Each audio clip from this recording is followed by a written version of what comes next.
Good evening. This is Circe again with another Brat Time story. Tonight I'm going to read a selection from a book called The Extraordinary Journey of Harry Forth. It's written by Bruce K. Byers, and it's published by Author House Books.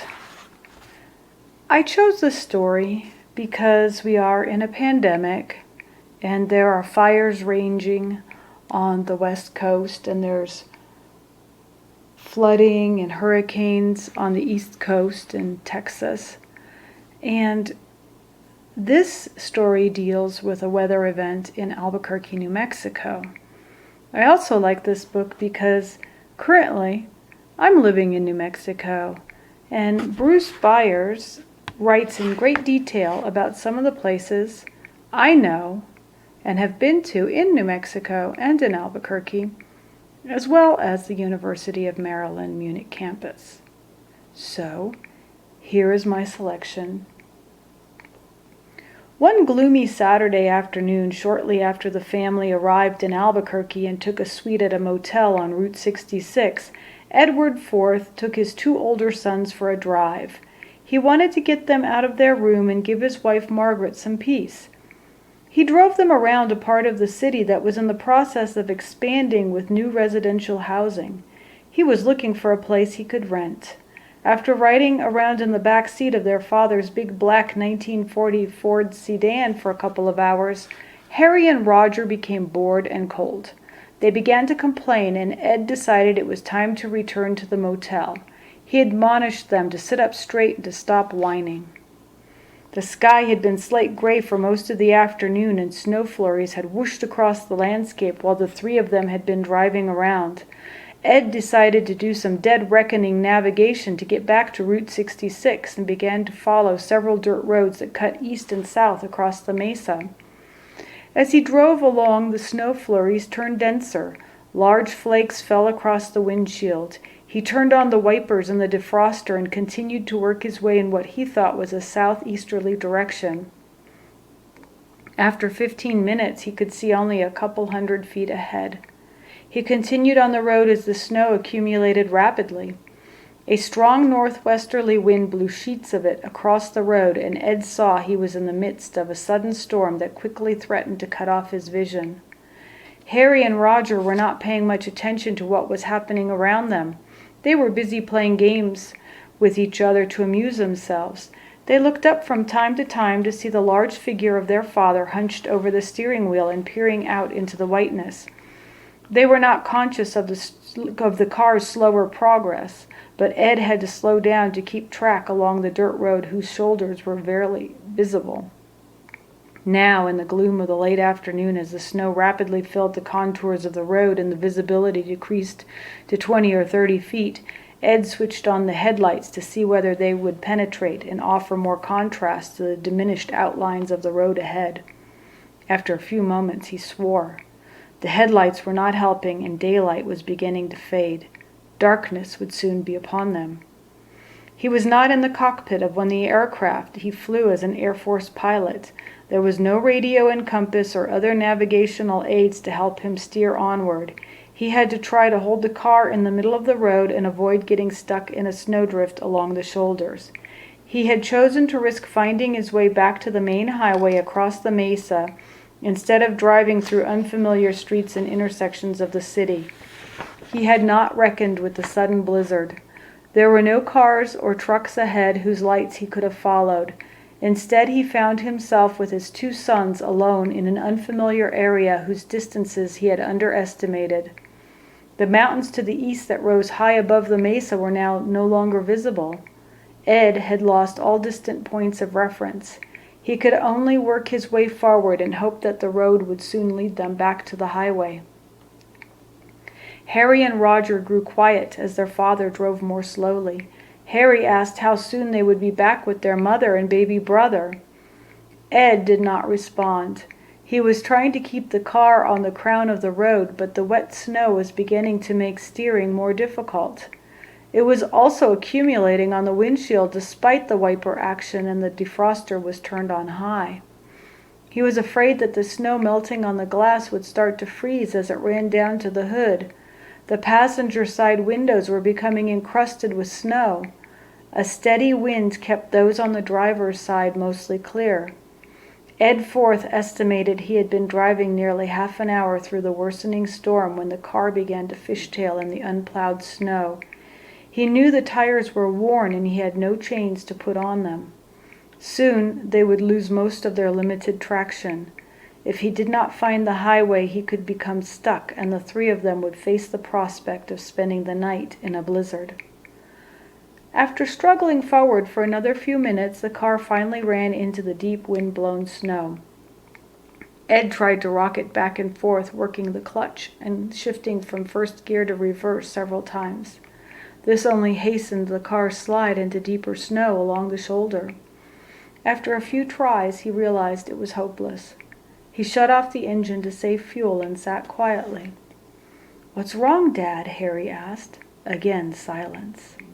Harry knew not to pressure his father. Roger said he wanted to go back to the motel. Finally, Ed said he also wanted to get back to the motel before dark. This seemed to reassure the boys. Ed zipped up his leather bomber jacket and opened the door. He got out and looked at the road ahead. Its contours had almost disappeared. He figured he had less than an hour before sundown and darkness. With the car's headlights on, he could make out objects 40 or 50 feet ahead. He thought he heard traffic and guessed that maybe he was half a mile or less from the highway. He knew that sometimes the sound could be intensified by weather.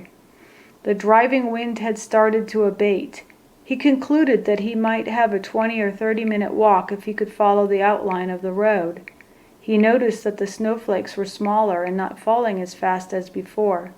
He climbed back into the car. "Boys, we're going to have to walk to the highway. It's up ahead and we can make it. If we stay here, we'll have to spend the night and we could freeze. So let's go." He checked his watch and grabbed a flashlight from the glove compartment. He folded his seat forward to let Harry and Roger climb out. He was taking another risk. They were wearing light coats and low-cut shoes and had no gloves or caps. Stepping into the snow, Harry saw his shoes disappear and he felt cold cover the tops of his feet. He did not like it. Roger was at a greater disadvantage because he was shorter. "Come on," Ed commanded. He left the car's headlights on, shut the door, and began to walk. The two boys struggled behind him. After several minutes, he picked up Roger and placed him on his shoulders and grabbed Harry's left hand. "Keep moving," he ordered. As a pilot, he had taken chances before. Flying on instruments in bad weather was always unpleasant, but he had radio and radar and a better way of determining where he was. He had lived through many Ohio winters, but this was a new experience on unfamiliar terrain for a man who had grown up a city boy in East Cleveland. He considered the situation serious, but walked on, dragging Harry by the hand. Harry felt miserable. His feet were freezing. He nearly stumbled a couple of times trying to keep up. He feared being left behind. Roger sat atop his father's shoulders and marveled at the strange world around them. Just as suddenly as the snowstorm had arisen, it diminished. Ed looked up and saw clouds breaking up. He saw a patch of blue sky. A steady breeze continued from the northwest, but the snow almost stopped. He could hear the traffic somewhere ahead. He looked at his watch. They had been walking nearly 20 minutes. All Harry could think of was how is he going to stay on his feet. He saw his father was a strong man and did not slacken in his pace. If he had ever faced adversity in his young life, this was it. He felt naked in the snowstorm as the day was waning. Would he ever see his mother again? After trudging what seemed for a very long time, his father suddenly stopped. "Why are we stopping?" Harry asked. "Shh, listen," his father replied. Harry stood motionless. In the distance somewhere behind them, he heard a thump, thump, thump, thump, thump, thump. He had no idea what it might be. His father knew. He turned around in time to see two headlights emerge dimly out of the waning storm. He waved the flashlight. almost letting Roger slip from his shoulders. It was a big white pickup truck. After a minute, the battered vehicle pulled up and stopped beside them. An old man with leathery skin leaned out the driver's window. "Need a lift?" he asked. I'm going to stop there. When they did get back to the hotel, and Mrs. Forth was highly upset that her husband had left the car and forced the children to march through the snow, but it did turn out all right for the family. Think back to when you had adversity. Maybe it was when you were stationed somewhere. Maybe there was a fire or a flood or a tornado. Think about who rescued you or how you prepared. Maybe you rescued yourself. So tonight, think about something that you overcame, that you could maybe write a story about. How did you react? What did you say? What did you do? As always, I will be with you at another time to share another story. So, good night, and we'll talk soon. Bye-bye.